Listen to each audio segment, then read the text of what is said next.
Day 1. The thing I learned was that a good life is not going to just happen to you. It is something that you have to work for and you have to pursue. Day 2. It was really interesting to take the character test and find out what my top 5 strongest characteristics were. What really threw me for a loop was hearing what all the other kids in my group got when they took the survey. Everyone had spirituality in their top 5 and I didn't. In fact, it wasn't even in my top 24. I didn't really know if I should be embarrassed about that or if I should just be happy that I had lots of other strengths, but I thought it was funny because my job is as a seminary teacher. And that was day 2. Day 3, I really enjoyed talking about cities and how they're different. This is when we kind of talked about Denmark and how the happiest people live there. And what it really made me think about was how clean Denmark was. I've been there before, and that's just one of the things that really stood out to me. And I think our surroundings really impact our happiness, and that was something I took away, was that if my surroundings were clean, it would impact my happiness. That was day 3.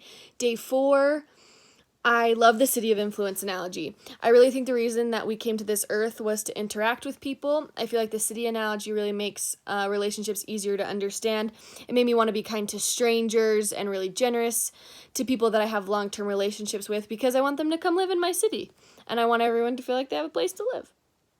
That was day 4. Day 5, I enjoyed the video about Zappos and our conversations about work environment. So I liked the video about Zappos. I wish we would have watched something about a company or like a newer video from Zappos or a newer video from a company that does this, but I thought that was really cool to think about what were the cool and the fun work environments and what were the frustrating work environments, so I really liked that. I also said that if you surround yourself with creative, happy people, you are also going to be more creative and happy, and I thought that was cool.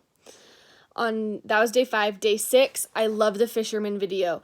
I haven't been able to stop thinking about it. It really made me wonder, what do I actually want in life, or am I just doing what people tell me that I should want to do? And I think that's a really important thing to consider, because if you're just happy with the life that you have, it's just okay to be happy. I think we're programmed to believe that we need more money and to be busy all the time, but really you just need to be able to provide for yourself and for your family in a way that makes you happy. So I thought that video was awesome. That was day 6. Day 7, I was really struck by the discussion on loneliness from that day, especially when it came to retired people.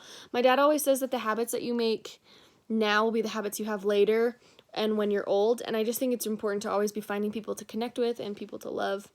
That was day 7. Day 8, it was really interesting to think what kind of family I want to have, and I really liked how the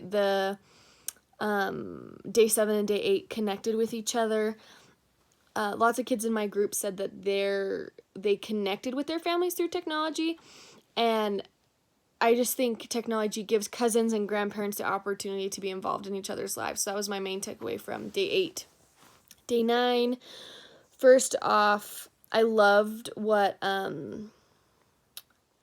Professor Harris said about the gospel and the woods, and how lots of times prophets and just people looking for spiritual experiences would go into the woods. I just never thought about that, and I thought that was cool.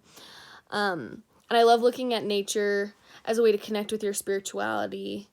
I love especially water. I feel like getting into water is surrounding yourself with nature and a very spiritual experience. I mean, if you're in like a lake or natural water or something, it's not quite the same thing when you're in a pool. Anyway. That was day 9. Day 10, I loved what Katie taught us about the experience economy. My husband's in the advertising program, so we often read briefs from different companies looking for ads. And after listening to this lecture, I realized that in those briefs, companies are really looking for an experience they can use as an advertisement. And when I was thinking about this, I thought of Casey Neistat. He made one of the first ever experience advertisements for Nike, where he just traveled the world on his ad budget and then made a video. And that kind of has become a template for ads. And I just think that's really cool. It's fun to see how the experience economy and advertising and all of that ties in together. That was on day 10.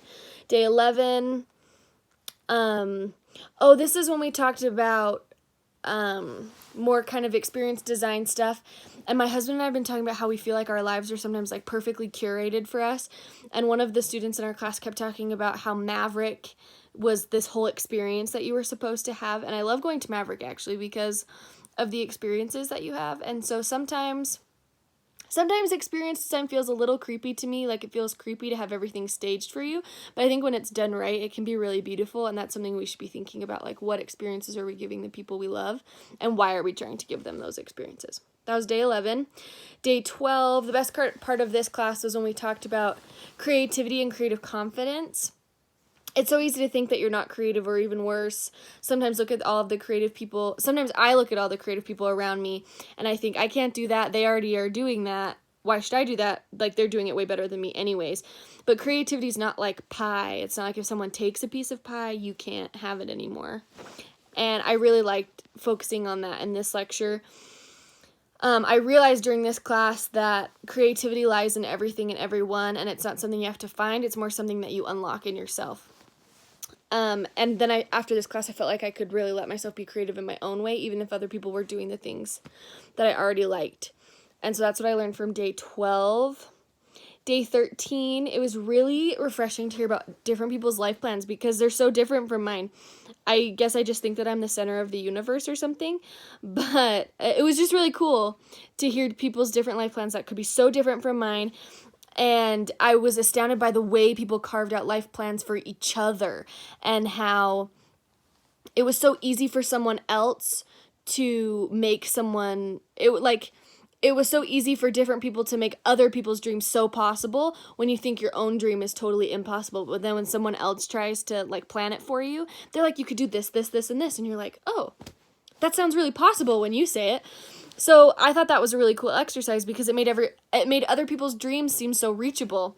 And I think we spend our entire lives talking ourselves out of our dreams, which is what I really learned was, what I learned was that talking to people about their dreams is really fun. And I think talking myself into some new dreams could be fun. The last one was on day 14. I thought it was really inspiring to hear everybody's different business ideas, everybody's different experiences that they had. It was just really inspirational. And so the thing I took away from that was that you just need to put in work to get yourself where you want to go. And there's so many people who are willing to help you, you just have to go out and find them.